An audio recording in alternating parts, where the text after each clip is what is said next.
Hi, everybody. This is Terrence. Along with me, of course, I have Daisaku. Hey, And guys. in here with us today, we have Dr. Ramona Bishop. She's kind of going to give us a little bit of information on some of the things she's got cooking up right now. Sure. So we are opening a brand new charter school. It's a transitional kindergarten through 12th grade, eventually charter sweet. school. And our vision is to ensure that our young people graduate trilingual. We're calling coding a language, Spanish, and very strong English skills. And we believe that combined with our STEM focus and our college-ready focus and our engineering focus will prepare our young people to propel into the jobs that they desire to create in the world and or into college. Okay. Now I know Daisaku actually went to a charter school. I know it's pretty important, right? Parental involvement. Parental engagement is key in any school, right? You want to make sure, even in a private school, that parents are engaged and know what's going on with young people, because it's really not the educator's responsibility solely. It's the whole village responsibility to ensure that our young people are successful. Yeah, I mean, I definitely agree with that, especially here at Club Stride. A lot of times we have a tutoring service that we do Mondays and Wednesdays. And a lot of times you do see that from parents. It's kind of like a blame. It's like, my child's not doing good in school. Mm-hmm. What are you doing wrong? Mm-hmm. But they can't really tell you what's happening in the class. So they don't really understand why their child isn't, I guess, functioning properly or really understanding the material.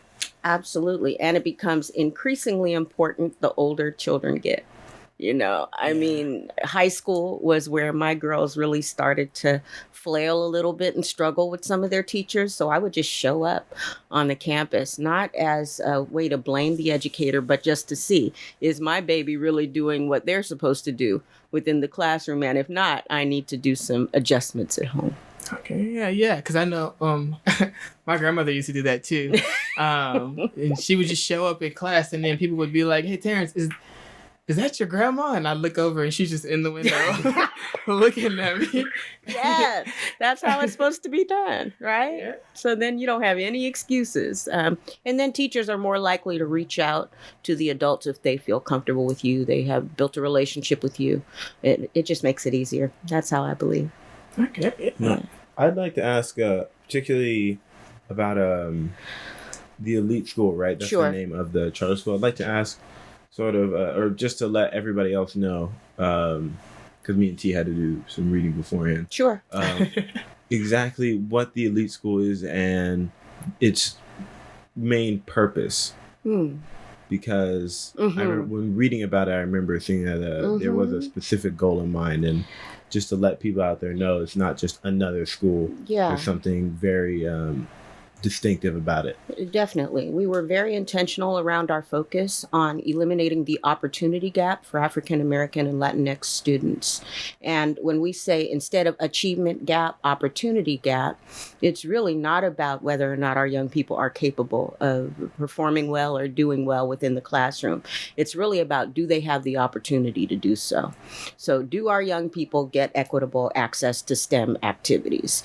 Do our young people get equitable access to, Spanish activities? So we feel when we have powerful educators that understand our young people, we've built that community of support for our young people, that all of our young people will be able to achieve just like anyone else. So thank you for asking that question.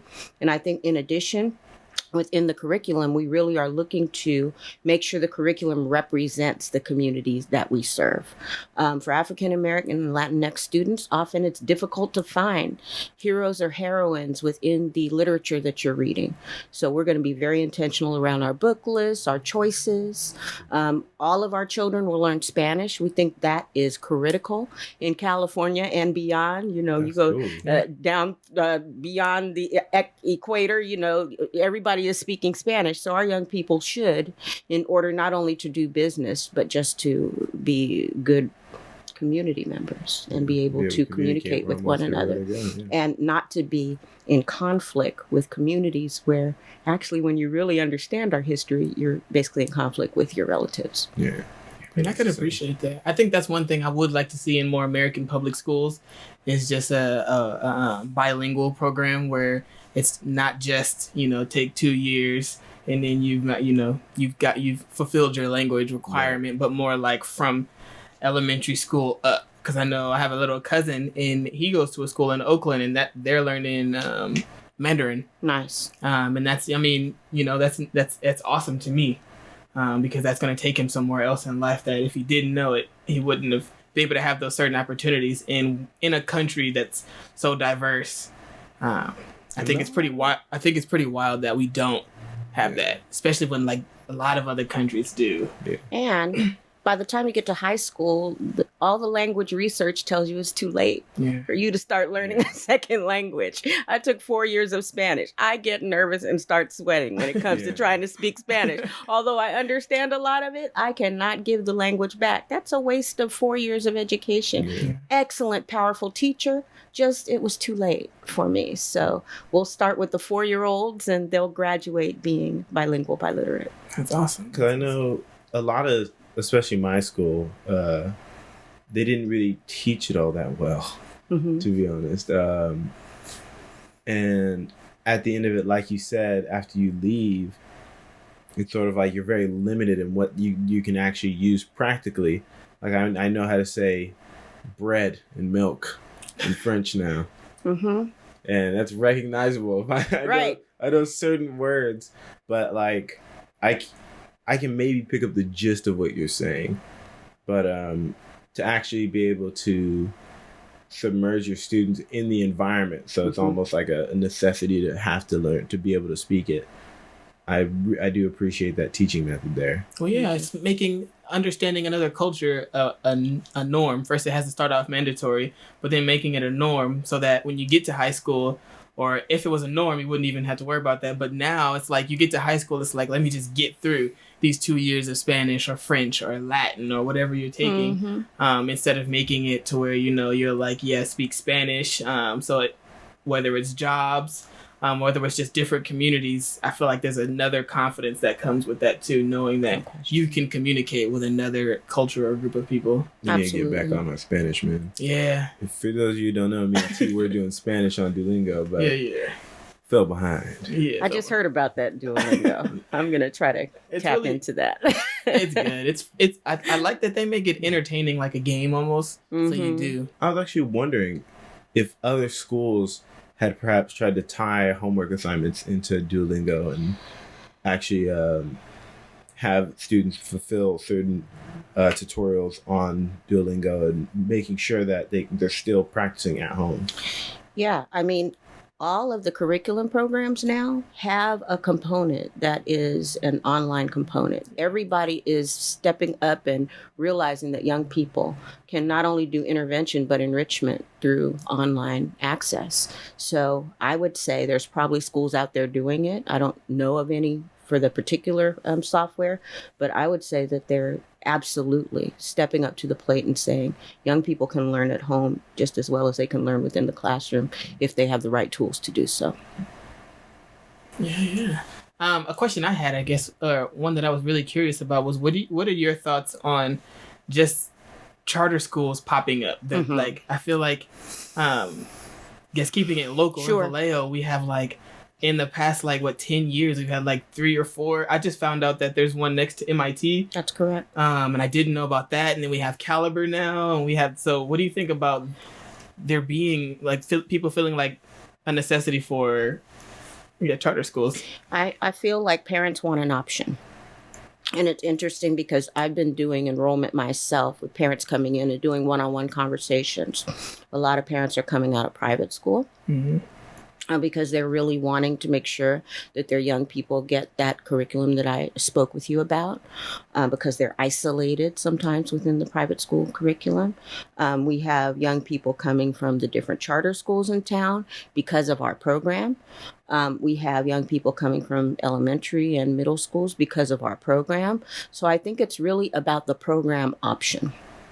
So when we were putting this school together, we interviewed parents all over the community to see what is it that you want for your young person? What do you want them to graduate being able to know and be able to do? And we found out that these are the things that they wanted. And therefore, we're not surprised by them buying into the option. And I think that charter schools are just that answer for a particular niche set of parents and students who are just interested in something like what you're offering. And I think for a long time, I think competition is a good idea, quite frankly. Yeah. I think it's always been a good idea.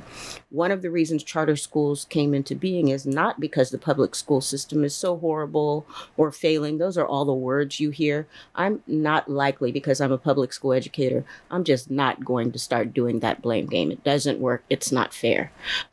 Often within communities like Vallejo in the public school system, you have some of the most powerful teachers around. It's not that. It's just that the curriculum sometimes limits and parents are looking for something broader. So when we are talking to them, that's what we're hearing, more so than let me just blame the public school system for what they are or are not doing. It's an option. Now, I know, especially I dealt with this when I was younger, or I dealt with it really probably into middle school, throughout high school, and it really hasn't been a thing since I hit college.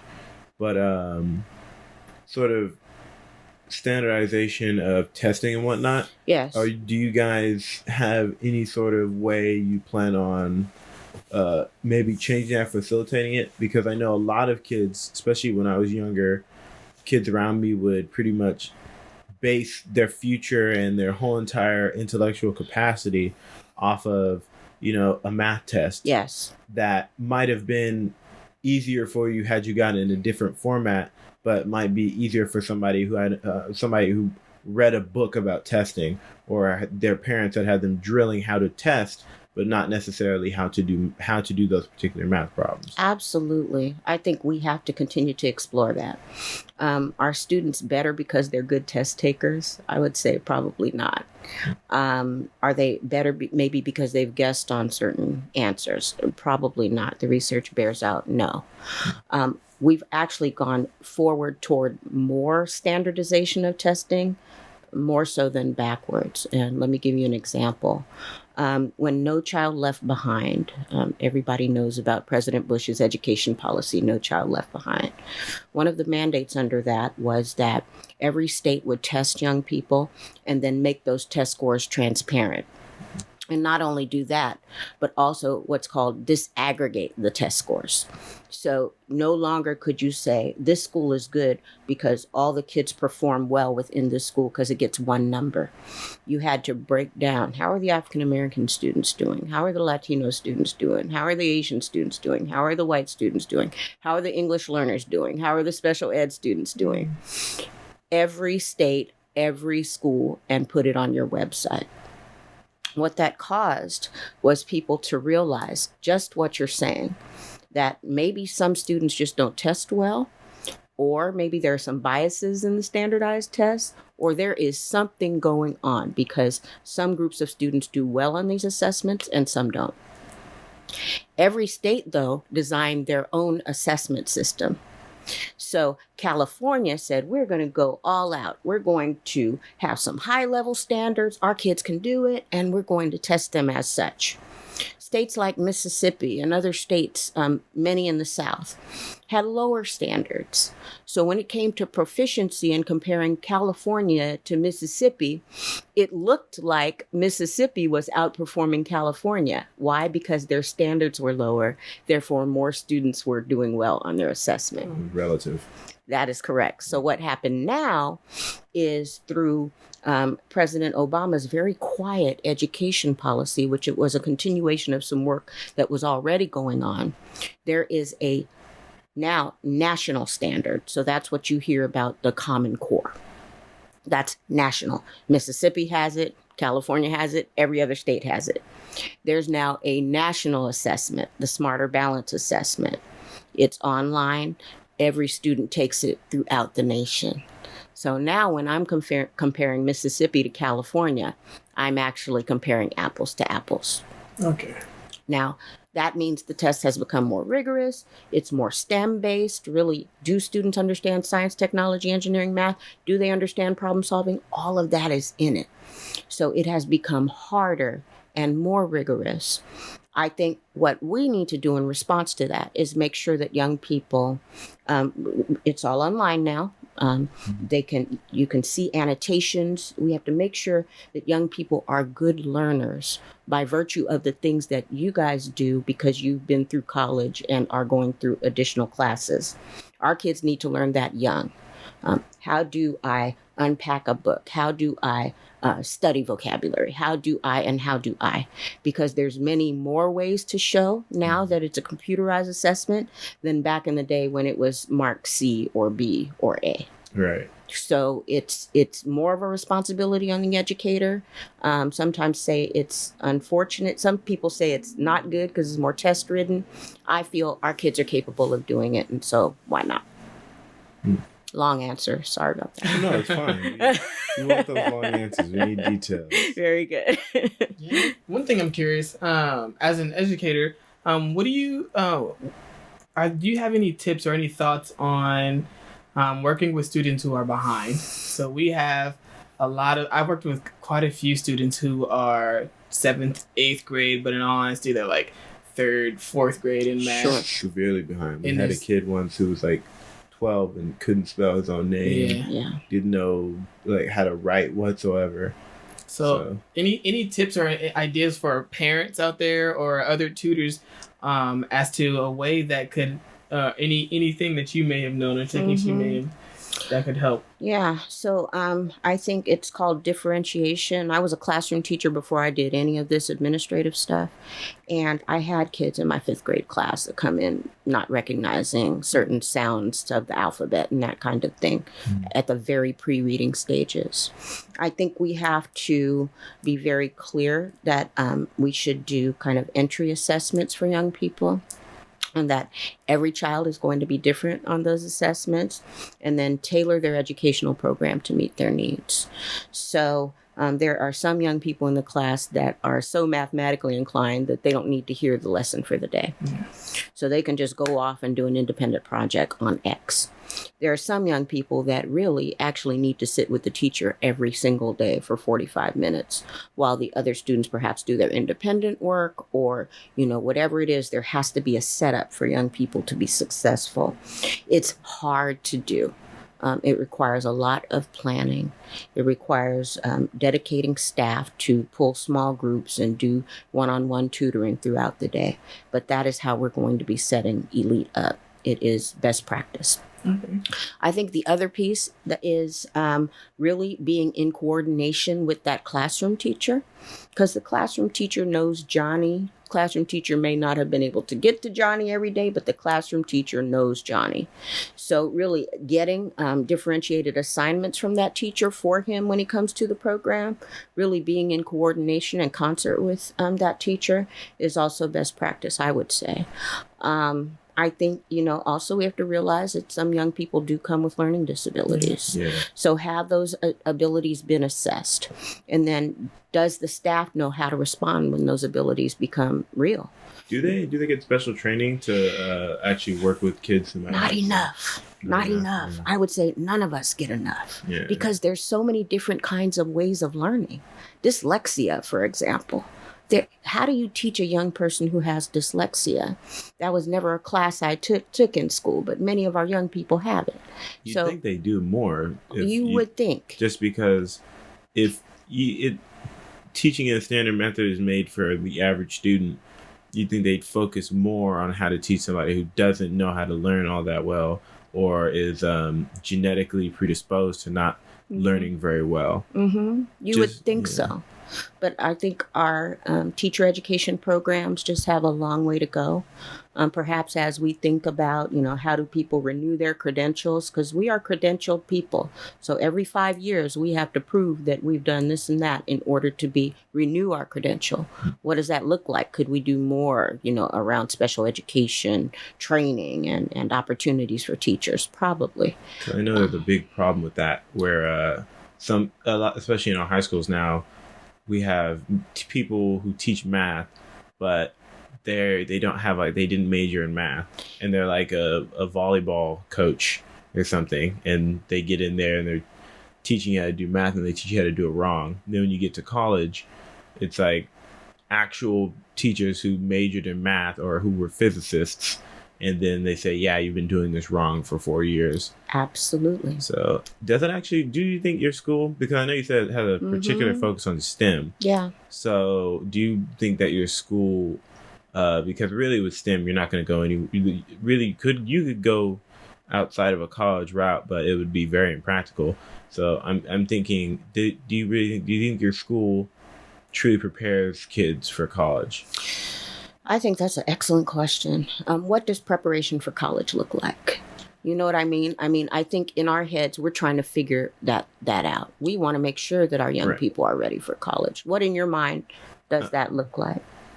Well, for me, being in college now, it would be teaching proper time management and actually sort of teaching students how to think out problems, think out solutions, and really, like you said, kind of making things a little bit more rigorous, but that sort of proximal zone of development, but not too much. But like, for instance, every math teacher, they make you show your work in high school, they make you show your work in middle school, but it's nothing like what they make you do in college.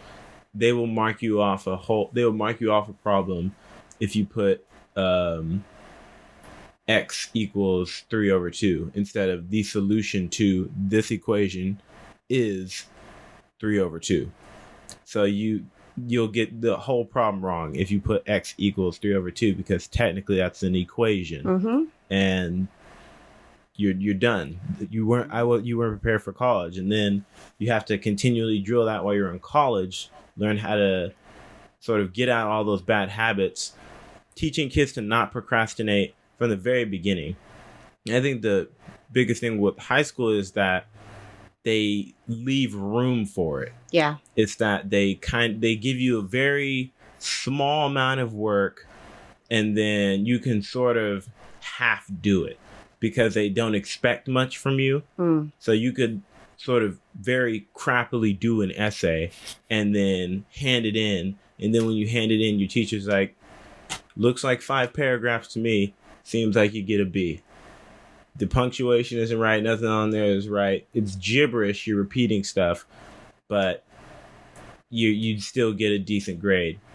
So to me, that would be college preparedness, because especially that time management thing that I mentioned.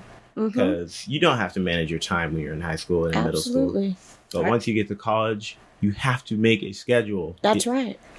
I agree with that, but I also think too, one thing that a lot of schools I feel like are missing is, and I don't know how you would teach teachers to do it, but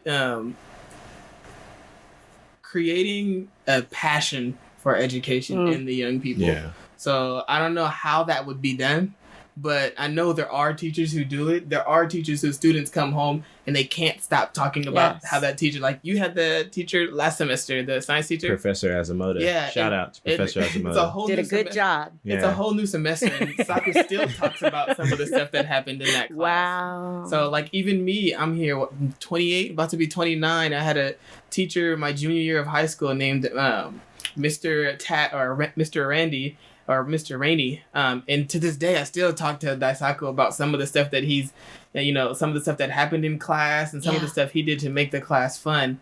I know it's hard, especially when you have a lot of students who are behind with disabilities and students with behavioral problems. But I think that's one thing that has to be introduced at a young age, is a love for education, because if you do that, I feel like it helps fix a lot of those problems. Those students don't want to procrastinate because they want to knock it out so they can see what they learn next, or so that when they go to class tomorrow, they're ready for the next thing. Yeah, I don't think we tap enough into the individual interests of our young people. So I think that's one of the things we want to do, to try to really tap into what is it that you love that you would do without, me having to drag you through the mud to do it. And then build our students' day off of that thing, whatever it is. And it could be sports, whatever it is. We just want to do that. And then I think what you said around around study skills. Note taking for me was the thing that I didn't learn that I needed when I got to college. Yeah. I had no idea how to take notes that made any sense. And when it came to finals, they were just gibberish. So how do we, again, tap into the students' interests, really build their program around it? And then one of the things I didn't mention is we're going to really tap into the entrepreneurial skills of our young people. So at the end of the day, whatever this thing I love, how do I build that into a career where I could work my way through college or just work in general? And I think when we do that, we'll have a way for our teachers to connect with the young people. Education becomes relevant because it's something that I can do outside of my school day. And then my teacher really knows who I am. But we're going to need some unique and special educators to do that. And as you know, there's a teacher shortage. It's crazy. Yeah. The teacher shortage is nuts. Everybody is struggling. What is the result, or what? Why is that? Here's the problem. Here's the problem. I'm a talented college student, right? I did math as a major. When I come out of school, do I want to go into X school district and make $49,000 or so dollars? Or do I want to go off to Google or whoever is going to hire me to do the work that I really love, or to be the statistician or whatever? There's a talent issue. We don't have enough talent of people that actually do the majors and then want to go into teaching. Our teachers paid really, really well, not as well as I could if I were going to a Google or something like that.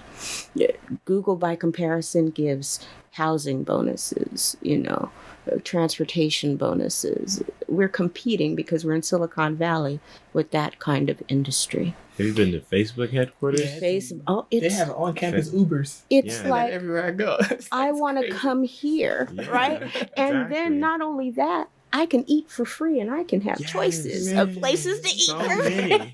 So many choices. I'm like, do I want to go, teach, or do I want to do this thing? There are people who have committed their lives, me included. There's nothing I'd rather do than be in education. But I only taught for a short period, and then I ended up being in administration. So I think we have to open up those opportunities, even if it's for the young person who's coming out of college that wants to spend 5 years in teaching.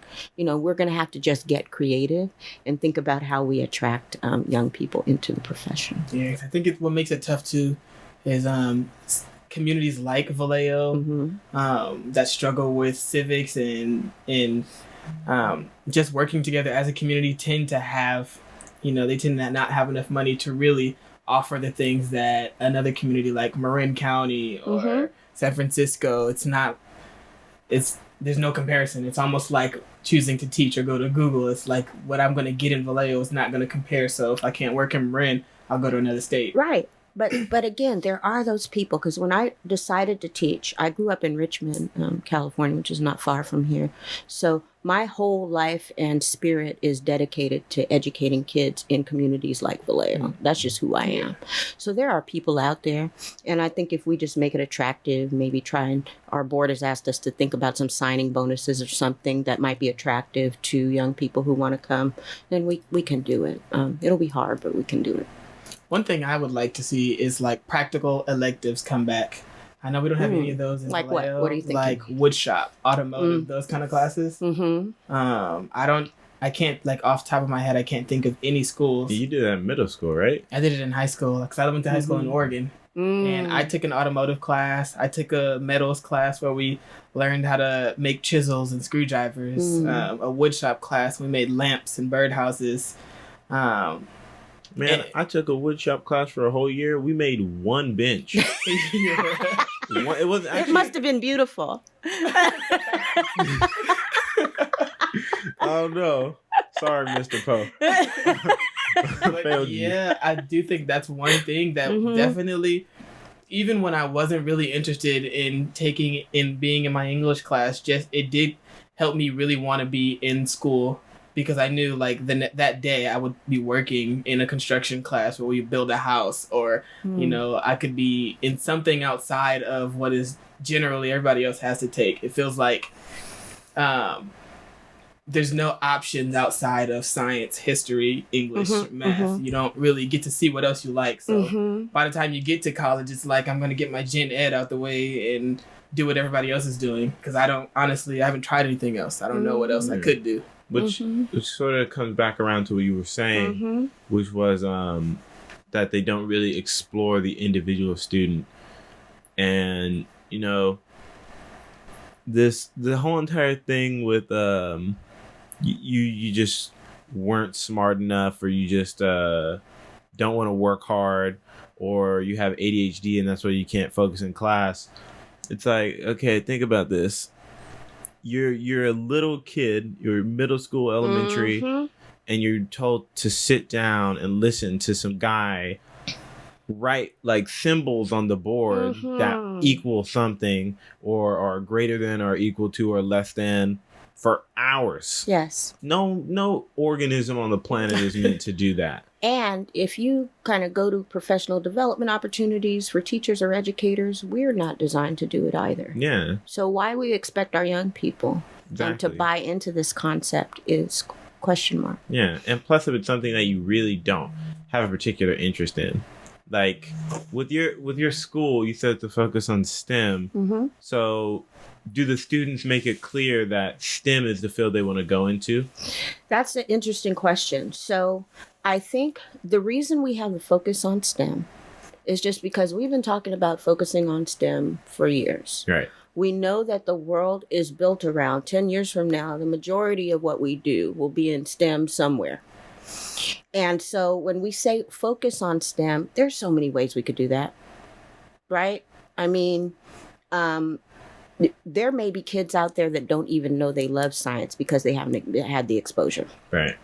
So we were talking yesterday with a group from NASA that would like to come in and have kids, you know, build things for the space stations and send them off. You know, there are kids that don't even realize that they would like doing something like that. Yeah. There are girls that will say, I'm not going to do that because I won't be good at it because he's so much better. Right. You know what I'm saying? So we're not requiring you to say, I want to love STEM, but we're saying that every child will have an opportunity to explore it through their own individual lens and do the things that they're good at. It's awesome. Yeah. And for you girls out there, people don't know how unexpectedly, just sort of, this is only one example from martial arts, because I'm a martial artist, and if you go and you look at a kid's class, the boys are out there playing around. They don't know what they're doing. They're flopping their limbs as best as they can. But if you look right next to them, there's some little girl looking like perfect punches, perfect kicks. And the sounds the kicks and punches make are just awesome. And when they spar, the girls do way better than the boys. They destroy them. Boys are embarrassed afterwards. Then they start trying for like 10 minutes. But I do think that's great, that whole entire, like you said, equal opportunity and not necessarily equal outcome, just because not everybody wants the same thing. That's right. Not everybody wants to be a doctor or a lawyer or a surgeon or some sort of computer science major. Oh, sorry, this is a little random. You said you required Spanish. Is code required as well? It is. It's trilingualism. Trilingual right there. It's awesome. Trilingualism. That's and, awesome. I mean, this may be a personal reason. I'm much older than the two of you. When I went off to UC Berkeley and entered into a programming class, I was literally, the kid was like, oh my God, what is he talking about? I'm clueless as to what's going on in this class. I had to work really hard to get a C- in that class. So I want to make sure that our young people have that under their belt and they can do whatever they want with that. Who knows what coding is even going to look like 2 years from now. But we want to make sure that that is not a barrier to them going into being entrepreneurs and or into college and or into Google. That's awesome. Yeah, that's awesome. Because my sister is she has an organization that particularly helps women in business, and it's called the Gals Group, correct? Mm-hmm. Yeah. Gals. Gals? Gals. GYALS. GYALS, guys. But she actually sent me like a free tutorial on coding. And it's not nearly as intimidating as people think it is, because they always see in the movies some guys like pressing keys, and then it's just like a montage of him pressing keys, and then he eats a sandwich and then starts going back to the keys. Right. But they never explain what he's doing. They just see a bunch of numbers. It's a language. Yeah, that's all it is. And that's so awesome to think that at some point we're gonna have, especially coming out of Vallejo, because nobody expects anything from Vallejo. Yeah. And it would be so against the grain of what the typical thought is about Vallejo, that nothing really comes out of here, that we have trilingual students who can code or who speak code English, better English than most students do, because I don't understand how most people who are native English speakers are so bad at it. But not only that, but they also speak Spanish. That's right. That's an incredible future to think about. It is. We're excited about it. Daunting, but excited. Honestly, didn't even know about all that. That's incredible. Thank you. All right. So, I guess I want to say thank you for taking a pause in your day to come out and see us. Absolutely. Any last words you might have for some parents or anybody out there about Elite School? Anything they can do to get involved? Absolutely. They should hit our website, www.elitepublicschools.org. Get in touch with us. We would love to have your young people, and we're serious about educating all of them for their future. All right, cool. All right. Thank you once again, everybody. Thank you for tuning in to another episode of the What You Need broadcast with Terrence. And say my name now. That's how good. There we go. Cool. I didn't think about it until after I had said your name. I was like, I'll try to have him say my name. And our special guest, Dr. Ramona Bishop. Thank you so much. Thank you again, everybody.